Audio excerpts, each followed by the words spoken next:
पिताजी जल्दी चलिए, वरना मैं आज स्कूल में देरी से पहुंचूंगा। मेरी टीचर बहुत गुस्सा करती है। हाँ बेटा, अभी चलते हैं, बस 2 मिनट रुको। तभी रमेश की पत्नी कमरे से बाहर आती है और रमेश से कहती है, सुनिए जी, आज शाम को आप ऑफिस से जरा जल्दी घर आ जाइएगा।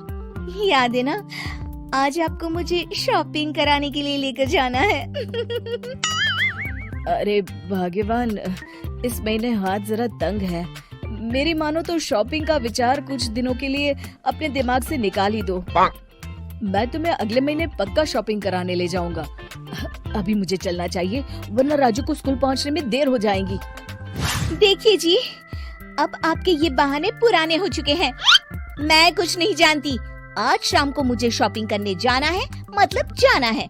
आगे आपकी मर्जी। अच्छा ठीक है भाग्यवान, अब तुम पूरा घर सर पर मत उठाओ, मैं कुछ करता हूँ। इतना कहकर रमेश अपने बेटे राजू को लेकर वहाँ से चला जाता है। घर से निकलने के लिए रमेश जैसे ही अपनी मोटरसाइकिल शुरू करता है, तभी उसकी माँ उसे आवाज देकर कहती है, अरे रमेश, आज शाम को मुझे कुछ पैसे दे देना।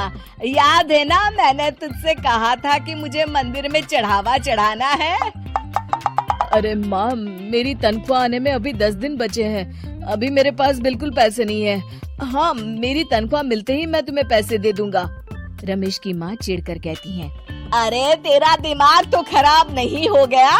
मैंने तेरे भरोसे मंदिर के पुजारी जी से वादा कर दिया है और तू कह रहा है कि पैसे नहीं है। अब मैं पुजारी जी को क्या जवाब दूंगी? तुझे तो मेरी इज्जत की भी कुछ परवाह नहीं है। अच्छा ठीक है माँ, अब तुम गुस्सा मत करो, मैं शाम तक कुछ इंतजाम करता हूँ। इतना कहकर रमेश वहाँ से चला जाता है। फिर दोपहर को जब रमेश अपने दफ्तर में बैठा होता है, तब उसे अपनी पत्नी और माँ की बातें याद आती हैं। रमेश अपने दफ्तर के एक साथी मोहन से कुछ रुपए उधार मांगता है। अरे भाई मोहन, मेरा एक छोटा सा काम कर दो, मुझे कुछ रुपयों की सख्त जरूरत है। मुझे कुछ दिनों के लिए क्या तुम रुपए उधार दे सकते हो? अरे रमेश भाई, मैं तुम्हें पैसे उधार तो दे सकता हूँ, लेकिन मुझे वक्त पर पैसे लौटा देना। वैसे भी मेरा मानना है कि दोस्ती यारी में कभी पैसों का व्यवहार नहीं करना चाहिए। ये कहावत तो तुमने सुनी ही होगी कि उधार प्रेम की कैंची है। मैं नहीं चाहता कि पैसों को लेकर हमारा रिश्ता खराब हो। अरे मोहन, तुम बिल्कुल चिंता मत करो, मैं तुम्हारे पैसे वक्त पर लौटा दूंगा। फिर मोहन रमेश को पैसे दे देता है। शाम को घर आकर रमेश कुछ पैसे अपनी माँ को देता है और साथ ही अपनी पत्नी को भी शॉपिंग कराने बाजार लेकर जाता है। रमेश की पत्नी और उसकी माँ का स्वभाव जरूरत से ज्यादा खर्चीला होने के कारण दोनों हमेशा बेवजह पैसे खर्च करती हैं। फिर एक दिन, सुनिए जी, अगले हफ्ते हमने छुट्टियों में कहीं बाहर जाने का प्लान बनाया था। आपने पैसों का इंतजाम कर लिया ना? अरे अभी कहाँ, अभी तो मेरे पास बिल्कुल पैसे नहीं है। हम कभी और चले जाएंगे। देखिए जी, मैंने सभी सहेलियों से कह दिया है कि मैं बाहर घूमने जा रही हूँ। अगर मैं नहीं गई तो सब मुझ पर हंसेंगी। आप कहीं से भी पैसों का इंतजाम कीजिए जी। इतना कहकर रमेश की पत्नी वहाँ से चली जाती है। वहीं दूसरी तरफ रमेश की माँ भी तीर्थ यात्रा जाने की जिद करती है और रमेश से पैसे मांगती है। फिर अगले दिन रमेश एक सेठ से पैसे उधार लेकर अपनी पत्नी और बेटे को घुमाने ले जाता है और अपनी माँ को भी तीर्थ यात्रा पर भेज देता है। लेकिन जैसे ही रमेश अपनी छुट्टियाँ बिताकर वापस आता है, कर्जदार उसका जीना मुश्किल कर देते हैं।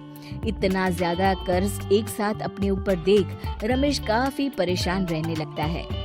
फिर एक दिन राजू की स्कूल की फीस वक्त पर न भर पाने के कारण रमेश को स्कूल में बुलाया जाता है। स्कूल के प्रिंसिपल साहब रमेश को सख्त हिदायत देते हैं कि अगर वक्त पर स्कूल की फीस नहीं भरी गई तो उनके बेटे का नाम स्कूल से काट दिया जाएगा।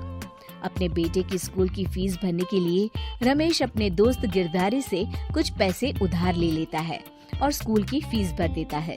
रमेश की माँ और उसकी पत्नी खर्चे और घर की जिम्मेदारी संभालते संभालते धीरे धीरे रमेश पूरी तरह कर्ज में डूब जाता है। और तभी एक दिन दफ्तर में काम करते समय रमेश की तबीयत अचानक बिगड़ जाती है और वो बेहोश होकर गिर पड़ता है।